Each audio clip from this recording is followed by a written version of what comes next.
What up, though? You already know how it goes. Smash, like, subscribe, comment. I don't care what you comment. As long as you comment, you dig. Make sure y'all hit me up on Clubhouse, Instagram, and Facebook. Thank all y'all for who been adding me. Thank y'all for all the PayPal donations. I appreciate all y'all 100. I want to talk about Don Bosco Hall. It's a juvenile facility for, at the time it was for some abused and neglected, but it was mostly for criminal kids who went to low security facility or medium, or when you first get there it's high, you can't go outside, you can't go to outside school, so on and so forth. Don Bosco Hall, infamous over there on Broadway Street. Everybody know it. It got shot up before because, you know, the kids from other neighborhoods would throw up gang signs at the kids who live in the neighborhood. So yeah, it's always been a vicious, violent place. I'm glad it's finally closed down. But after I got out of Cali Mac / the Lincoln Center, they sent me to Don Bosco Hall. I eventually escaped from Don Bosco Hall because the conditions were too horrible. I witnessed my first sexual assault there. I mean, I didn't see it, but I didn't know what, you know, it took place, and I seen the aftermath of it. So I had a bunkie named Dwight. He also incarcerated right now for CSC, and he's doing about 25, 30 years. And it goes to show you, when you're a victim, you usually try to victimize people. So that's crazy in itself. But we there. He my roommate. It's 2 beds in the room. It's a door inside our room that leads to a bathroom that we're not supposed to use, but we broke the door open or whatever. So I got a pretty tough reputation there because I had gotten to a fight with the guy because during the people who work in the lunchroom and set up the lunchroom, they call them residents, inmates, whatever you want to call it, but they call them residents. One of them had came to me about a chair, and I'm like, bro, it's kind of early. I'll bring the chair in there when I come. He like, no, get up and tap me. I get up, he throws a punch at me, and I whoop him. And we had this one guy there. He had been to prison. He was 17, but he went to prison when he was 15. His case got reversed. He got sent to a high security juvenile detention facility, and that's where they de-escalated him to reintegrate him back into the community. But he knew what extortion was. Even though he might have not been doing it in prison, he was grown. I was only 16, 17 at the time, or maybe 16. Ignorant. I was ignorant, dumb, didn't know the environment like that. So he come to me like, you got to pay rent. And I'm so dumb. I'm thinking he talking about like, we about to get a job and we about to pay rent, right? So he said that to me one day, and I just let it slide. So I think he thought I was sweet or something like that. So he come to me another day, like with some guys, like, hey man, you got to pay rent. I ain't got a job yet, homie. I told you that, you know, a few weeks ago. And a guy broke it down to me. One of his flunkies broke it down to me like, this is why you paying rent. So I'm like, basically, it's kind of like, you squeezing me, extortion. I'm like, oh man, I ain't paying nothing. You can and eventually we got to fight, and I ended up punching him out, beating him up. His mans jump in, my homie jump in. That's the first time I seen somebody use a homemade weapon and hit one of the guys. And after that, it was nothing but respect for me, right? So one day we in the room, me and Dwight in the room. Like I said, it's 2 beds in the room. These 2 guys come to the room. They knock on the door because you got to let them in. You know what I'm saying? In the room, the door is locked automatically once it's closed. So I let them in. I'm like, hey, what's up? He like, hey man, we got to holler at your bunkie. You mind stepping in the bathroom for a minute, bro?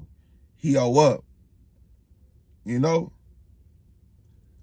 I look at him. I look at the bunkie. Like, man, he like, man, all right, man. So I go to the bathroom. Me and Bobby in there blowing the Black and Mild. The police officers is one, not the police officers, but the residential staff, the staff that work there. One on the southwest wing, one on the northwest wing, and they do it round clockwise or whatever, right? So we in the bathroom. Oh, let me backtrack. Before I step out, one of the guys tell him, it ain't nothing different from what your daddy used to do to you. You owe up, homie. It been too long. And so that's as I'm walking out. So when I close the door, I look back in because you got a little window in there. I look back in, one of them taking off their shirt. I'm like, oh, they about to beat him up. I don't know dog like that. I'm not about to help him. he seemed kind of a coward to me at certain points or whatever. He was cool though. We used to always talk, but it wasn't worth me helping him or whatever. So, you know, I walk off. I don't want to get caught in the hallway just standing because I didn't want to get in trouble. So I go to the bathroom. We got to be, if we come out the room after 11 o'clock or 10 o'clock, you have to be going to the bathroom or something like that, right? So go to the bathroom. We kicking it. We blow a black and mild, talk. Police do their round. They come in the bathroom. We hiding in the stalls, fanning stuff, blowing baby powders everywhere. And after they do their round, we creep out and go back to our room. So, and it's about 30 minutes later, right? So we going back to the room. I go to the door, I look in, one of them putting back on their belt, the other one putting back on their shirt, or like buckling up their belt. One kind of playing with his shorts, then put back on his shirt. So I walk in there, and I notice they don't walk out with nothing. I'm thinking they about to take everything from them. You know what I'm saying? Like they about to take everything from them and beat them up. That's what I thought they was gonna do. So I'm like, damn, they ain't leave with nothing. So I'm thinking maybe they had put it in their underwear, like we used to hide stuff in our underwear. Like you had a tidy whities on over the boxes, or the tidy whities under the boxes, just real tight, and you stash stuff in there. The juvenile detention facility, right? Nothing in my head is red flags besides he got his stuff took and he probably got beat up, right? So he holding his neck and he's sitting there, you know, quiet. I'm like, damn, bro, what you owe them? Like, what they take? They take all your stuff or what? They leave you some hygiene or something? He like, man, no. And he don't really want to talk. I'm like, all right, bro, I understand. So 2-3 days go past, and we usually in there talking all the time, asking a bunch of questions. He usually talk all the time. So one day, it's chicken day, double chicken, lunch and dinner. We get chicken. Those the days he get real happy because he used to be in like abuse and neglect type homes. He used to eat plaster off the wall. That's how hungry he used to be. He used to tell me how he used to take ketchup bottles or go steal take ketchup packets out of McDonald's without buying nothing. Go put them on the stove, boil them, eat them. He used to tell me all this stuff. So he used to be super happy about good food days. And chicken day, even though it was like processed chicken, that was the best day for everybody because it was the best meal. Chicken, macaroni, greens, and some nasty cornbread. And he ain't happy for none of these days. He missing lunch and dinners. And I go in there one day, I'm like, bro, people take losses, bro. People give up their stuff all the time. People get robbed when they outnumbered. I say, just get them boys back. Once you get cool, once you prove yourself, I'll ride with you. That's how I go, homie. Like, there'll be 5, 6, 7, 8 deep now, but 2 of them might leave, 1 might run away, so on and so forth. So, you know, as we build our group, you can get back at them. If you prove yourself, we have your back. Go file on dog while you ain't looking, so on and so forth. You know what I'm saying? Get up on that funk. People take losses all the time, homie. He like, man, I ain't take no loss like you think. They ain't take none of my items. And that's how he talks too. Real deep voice for maybe he's 15, 16 years old. Yeah, I'm like, so what they take? Like you ain't taking a loss, they ain't beat you up. Like, what's going on? I mean, like, explain, man. He like, man, they took something else. Explain, homie, what do you mean? And like I said, I'm ignorant. I think only rape goes down in jail, in prison, adult prisons. Nobody thought youth do that at the time. I'm only 16, 17 years old. He like, man, they both had sex with me, man.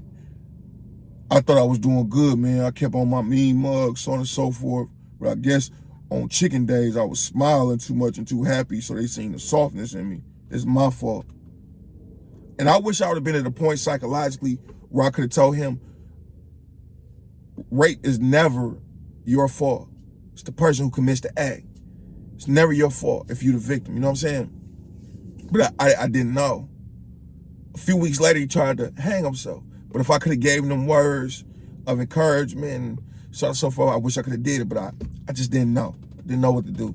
So he go on later to explain to me, because I had asked him, I'm like, he said something about ain't no different from what your daddy used to do. And he went on to explain, like, yeah, my daddy used to do this to me. They was at a group home with me before in a counseling session. So we used to have to disclose our cases, or we used to have to disclose our childhood to get the therapy that we need and the peer support. So he was in one of those other abuse and neglect homes, and they all had to explain their cases so they knew and understood each other and why they was there, so on and so forth. So that's how them boys knew he was a victim of what we call sexual assault, rape by his father and his mother, numerous boyfriends. So this his 100th time this happened to him by at least 7, 8 men. So he was explaining it, man, and it had me messed up. I'm like, dude, they really came in here and did that? He's like, yeah. They approached me a while ago. I told them I had diarrhea, so I couldn't do it. And they was tired of me playing it off or whatever. I guess they just didn't care no more, man. Well, you know, we was doing whatever we was doing. That was cool. But the second guy, he wrapped his belt around my neck, choked me, and told me to call him Dada and Daddy and brother and sister. Like, I say, what? What? So I go tell somebody that I'm cool with, Jashane Adams, rest in peace, Linwood Demon. Rest in peace, homie. Jashane just get there. We cool, we kick it. I tell Jashane about it. He go talk to him about it. We pull him out in the hallway, we talk to him about it. I'm like, bro, hold on. So that wasn't consensual or nothing? He like, nah, man, they put the press on me. Or he said, I don't think he said, but he said something. He's like, man, yeah, they pressure me. Man, we like, bro, let's go confront them dudes, bro. That ain't what it is. He like, no, man, no, please don't. Well, we like, bro, if you ain't gonna stand up for yourself, we not gonna stand up for you. If you just stand up, homie, and we get in a fight, long as you fight back, whether it's win, lose, or draw, we gonna tear this thing up. We gonna tear it up. Bobby got the strap. We gonna not a real gun, but you know what I'm saying? Bobby got the strap. We can go confront them guys right now. He didn't want to do it. So I'm like, well, that's on you. But eventually, like, we made fun of them guys. Like, we kept it scene way and stuff like, oh, man, I ain't know what you were in the room for that day, man. Y'all boys is wild, man. Y'all boys just, calling them certain words I'm not going to say on here. And one of the dudes got kind of mad, walked out one day. Oh, man, he was lucky I want to go home. Oh, I want to get up out of here, dog. I put hands on somebody. Like, bro, you ain't gonna do nothing. But it killed me, bro, that it messed me up that when I left that room, I was so ignorant and dumb. I'm like, I should have knew something was up when he said, ain't nothing different from what your daddy used to do. And I see the dude pulling off his shirt. Then I come back and I seen dude button up his belt buckle, another dude putting on his shorts, pulling up his shorts. I thought it was just a fight. They was grabbing on each other, or maybe they choked him up. He holding his neck. And it didn't look like handprints around his neck because he real light-skinned. And the white was real light-skinned, had a whole lot of plaque on the front of his teeth, like it was real super yellow. And he had the belt, like a belt or a rope mark around his neck. But I thought they just choked him, and that's, because he light-skinned, that's what it was. Them boys was doing that in juvenile, but they were also victims of sexual assault. You see how hurt people. That situation right there, man, that'll blow your mind, the stuff that you see in these juveniles, because you got to understand some of these people to go on and graduate to prison and do heinous crimes, heinous stuff was done to them as children. And I think, like, the court should take that into consideration when sentencing these guys, but there's no way to really prove it unless it was documented while they were children. And if it was documented, them boys don't need natural life and stuff like that, man. Some of them boys got so much mental issues and hurt and trauma in them, they don't know no other way to act. No other way to act. But I hope y'all enjoyed this story. I hope y'all youngest that watch this, or people that show their youngest this, stay up out of jails. Honor your mother and father, so your days upon this earth land to be long and not incarcerated. You did what I'm talking about? Not going to jail when you're 15, 16, but yet playing sports and going to school and doing whatever you do, being an entrepreneur. Jail is no place to be, even juvenile. It's horror stories that go on in there, man. Guards at Don Bosco was having relationships with children. We're going to talk about that too. I forgot about all that. So I went to a place last night to see, I was thinking like, where do the way I inflict pain on people and have it inflict pain on people, where does that come from? Where does it come from? Where does it manifest where somebody say something to me disrespectful, I want to break every bone in their face? Where does that come from? I had to dig deep back, and I was just thinking about all the stuff that I've been through in the juvenile homes and Wayne, what is it called? Wayne County Juvenile Detention Facility, WCJDF. Stuff went on there, man, that I would never expect, and I would never expect that most of them people I was locked up with that had serious crimes when they was young would go back to prison. But peace and blessings be to y'all. Big 5.